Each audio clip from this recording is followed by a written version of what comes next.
तो बाहर का PYQ सीरीज चल रहा था, ठीक है। तो ठीक है, आज एक डेरिवेशन है इसमें, ठीक है। जैसा कि सबको पता है कि बाहर में डेरिवेशन भी पूछ देते हैं, ठीक है, बोर्ड पे जा करके करना पड़ता है। तो इवन अगर फाइनल तक ना पहुंच पाए तो फाइनल आंसर से उनको मतलब भी नहीं है, ठीक है। वो अप्रोच चेक करना चाहते हैं, ठीक है, कि ये रटा तो नहीं है डेरिवेशन, या फिर उसमें कोई रट्टाफिकेशन तो नहीं है। तो पूरे फील्ड के साथ समझेंगे कि E is equals to 2G into 1 plus nu, ये रिलेशनशिप कैसे बना, मतलब इसका डेरिवेशन पूरा एकदम क्रिस्टल क्लियर में हम समझेंगे, ठीक है। तो डिफाइन शियर स्ट्रेन। तो देखो शियर स्ट्रेन कुछ नहीं है,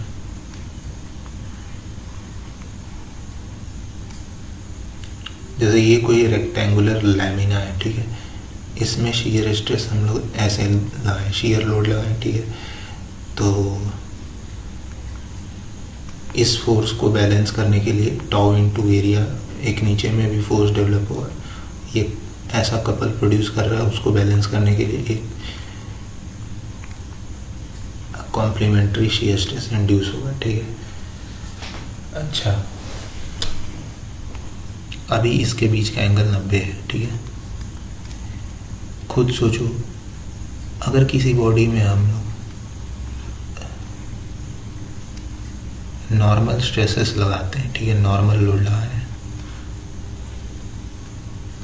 तो उस बॉडी का साइज सेम रहता है, सॉरी शेप सेम रहता है, साइज में डिफॉर्मेशन आता है, लैटरल डायमेंशन कम हो गया, लॉन्गिट्यूडनल डायमेंशंस बढ़ गए, ठीक है। पर शियर में ऐसा नहीं होता है, ये इस फाइबर को और ये इस फाइबर को शेयर कर रहा है, तो आफ्टर सर्टेन टाइम ये कुछ इस तरह का बन जाएगा, ठीक है।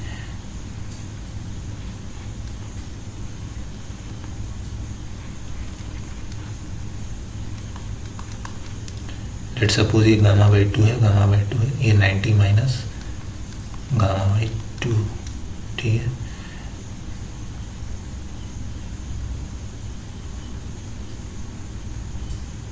नाइन्टी माइनस गामा, सॉरी,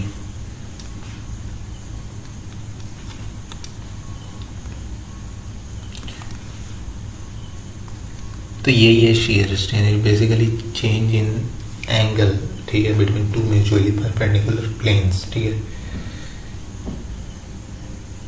ठीक है। और दूसरा क्वेश्चन क्या है, what is modulus of rigidity, ठीक है, it is the ratio of shear stress to shear strain, like we have modulus of elasticity, which is the ratio of normal stress to normal strain. In the similar manner there is modulus of rigidity, ठीक है। तो ये तो दो simple से सवाल उन्होंने पूछे, ठीक है। तीसरा सवाल उन्होंने थोड़ा टिपिकल जरूर है इसका डेरिवेशन, और सब कोई मैक्सिमम लोग इसको जो है रटवाते हैं, ठीक है, मतलब रटवाते हैं कि ये मतलब फील के साथ इसको समझते हैं, ठीक है। बुक्स में भी उतना अच्छे से नहीं दिया रहता है, ठीक है।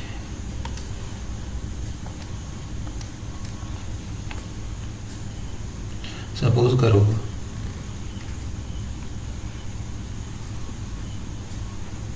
मेरा लैमिना है, ठीक है, रेक्टेंगुलर लैमिना है, इस प्लेट को अपन फिक्स कर देते हैं, ठीक है, नीचे वाले सरफेस को, और अपन ऊपर में शियर लोड लगा रहे हैं टाउ, ठीक है।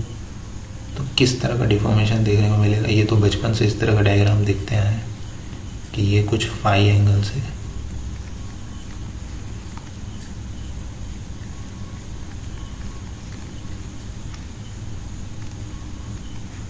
और यही फाई शियर स्ट्रेन है, ठीक है।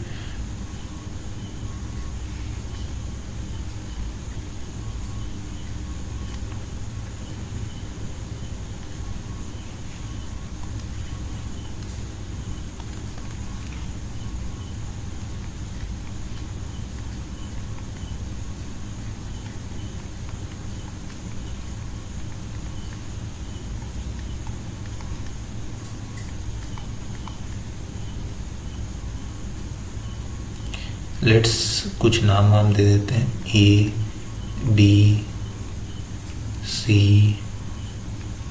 डी, ये शेयर होकर के यहाँ आ गया डी डैश, ये शेयर होकर यहाँ आ गया सी डैश, ठीक है।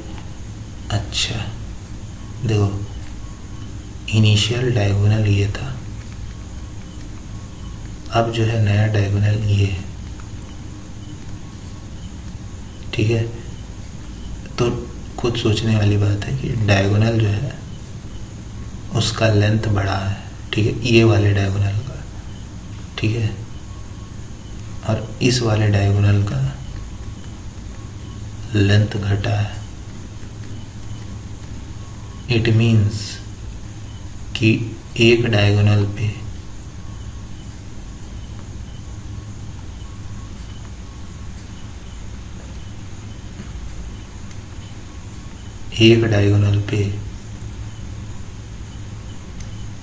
कंप्रेसिव स्ट्रेस इंड्यूस हुआ है और एक डायगोनल पे टेंसाइल स्ट्रेस इंड्यूस हुआ है। यहाँ टेंसाइल हुआ है जिसकी वजह से ये एलोंगेट हुआ है, यहाँ कंप्रेसिव नेचर का स्ट्रेस इंड्यूस हुआ है, ठीक है। अच्छा ये समझ में आ रहा है ना, ये टाउ है, इधर भी टाउ,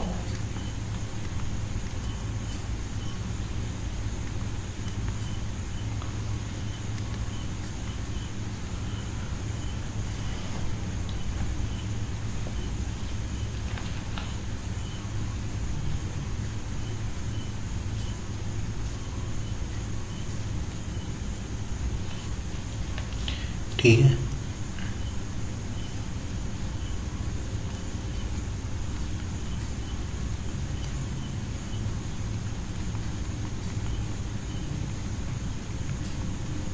अब मेरे को एक बात बताओ कि अगर मेरे को एप्सिलॉन लिखना है स्ट्रेन, तो final length minus initial length upon initial, ठीक है। मैं इस पर एक परपेंडिकुलर गिरा देता हूँ, ठीक है। तो फाइनल लेंथ कितना है, ए सी डैश, इनिशियल कितना है, ए सी अपॉन ए सी। यहाँ से एप्सिलॉन जो है, अब सोचो कि क्या ए सी और ए सी डैश,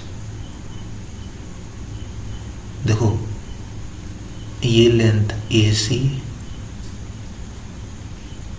और ये पॉइंट को कुछ नाम दे दिया जाए, परपेंडिकुलर जहाँ ड्रॉप हुआ है एन नाम दे देते हैं इसे, एन सी, ए सी और ए एन ये बराबर है, ठीक है। इसको कैसे फील कराया जाए, थोड़ा सा एक मिनट खुद सोचो ना। अरे ये डिफॉर्मेशन बहुत ज़्यादा नहीं है, यहाँ से परपेंडिकुलर गिरा है तो ये लेंथ और ये लेंथ इक्वल होगा, ठीक है। तो ए सी की जगह अपन ए एन लिख सकते हैं, तो ए C dash minus A N upon A C dash minus का ए एन, ये लेंथ हो जाएगा एन सी डैश अपॉन ए सी, ठीक है। अब ये जो ट्रायंगल है, देखो ये एंगल कितना है 45 डिग्री, ये डिफॉर्मेशंस बहुत कम है, ठीक है। C dash is almost tending towards C, ठीक है। मतलब ये गैप जो है, ये जो डिस्टेंस है ये वेरी लेस है, ठीक है। तो यहाँ अगर एंगल 45 बना है तो यहाँ पे भी एंगल 45 वी कैन एज्यूम। अरे 45 से फ्लक्चुएशन भी हुआ होगा तो 45.11111 क्या मतलब है उसका, वेरिएशन एरर बहुत कम आएगा, ठीक है। तो वी कैन एज्यूम, और इस तरह से अगर वहाँ बोलोगे तो भाई साहब खुश हो जाएगा। this is 45 C dash N.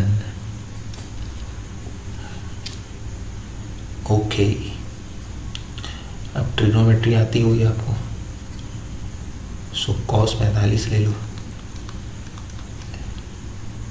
Base by hypotenuse N C dash,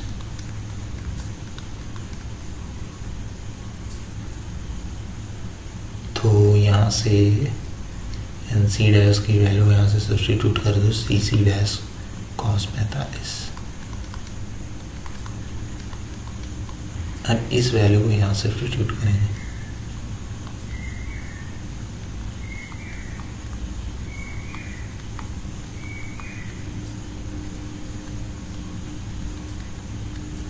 right. अब देखो ये जो ट्रायंगल है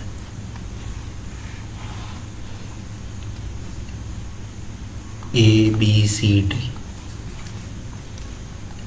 इसमें ये जो डायगोनल है, ठीक है, इसमें अपन ऐसे लिख सकते हैं पाइथागोरस थ्योरम से,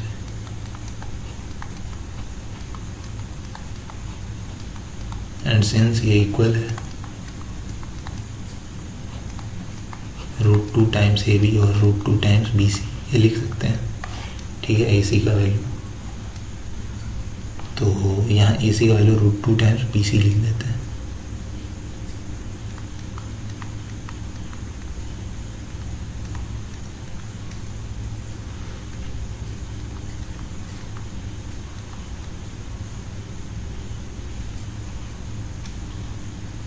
ठीक है,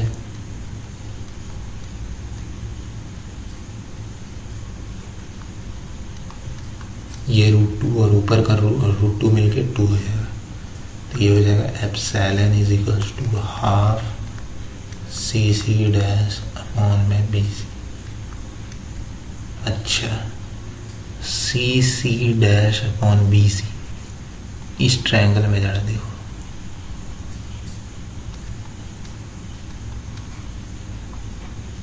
tan phi लो, tan phi,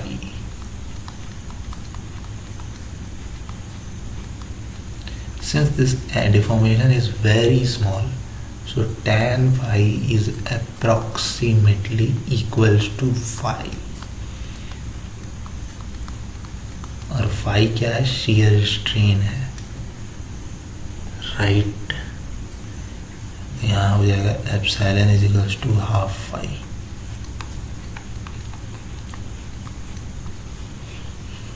अच्छा, अब सुनो,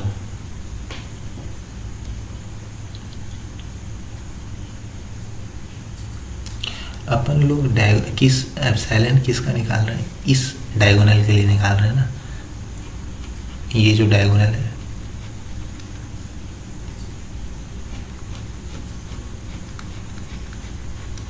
ठीक है, इसके लिए निकाल रहे हैं ना, तो इस डायगोनल में टेंसाइल स्ट्रेस इंड्यूस हुआ है, इसमें कंप्रेसिव स्ट्रेस इंड्यूस हुआ है, तो epsilon is equals to sigma T by E।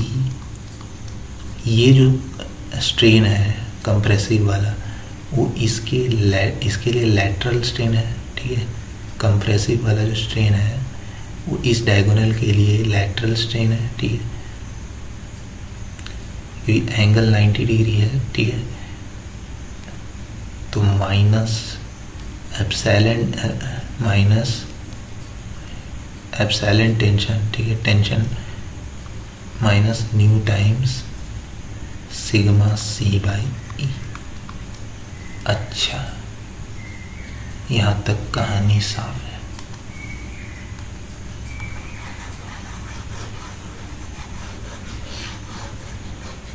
अच्छा, अब जो डिस्कशन हुआ वो one of the most important topic, ये जो मेंबर है this is subjected to which kind of loading, it is a condition of pure shear, ठीक है, और प्योर शियर केस में मोहर सर्कल अगर तुम देखोगे तो मोहर सर्कल ऐसा बनता है, tau minus tau, tau minus tau. तो मेरा जो नॉर्मल स्ट्रेस है सिग्मा 1, वो मेरे को 90 डिग्री यानी 45 डिग्री पे मिल रहा है, ठीक है, नॉर्मल स्ट्रेस जो कि टेंसाइल है, ठीक है। और यानी ये जो 45 डिग्री है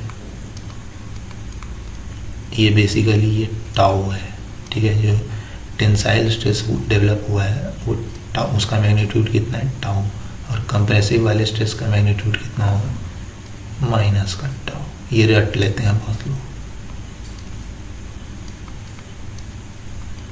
पर आपको रटना नहीं है अगर आप बार्क में जा रहे हैं तो।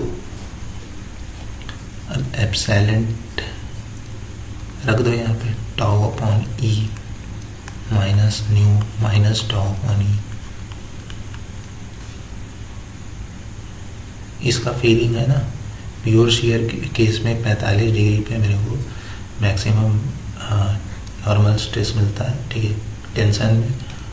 और 135 यानी 135, हाँ ठीक है, उस पर मिलता है मेरे को कंप्रेसिव स्ट्रेस, ठीक है। तो epsilon is equals to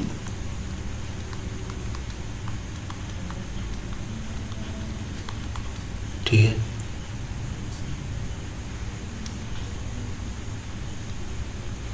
one upon tau upon E into 1 plus new. और एक एप्सिलॉन का वैल्यू यहाँ से हम लोग निकाल के बैठे हैं, यहाँ सब्सटीट्यूट कर दें, half I is equals to tau upon E into 1 plus nu. अच्छा, हुक्स लॉ तो पता है, tau is equals to G times phi. तो फाई की जगह क्या रख दोगे, टाउ बाई जी।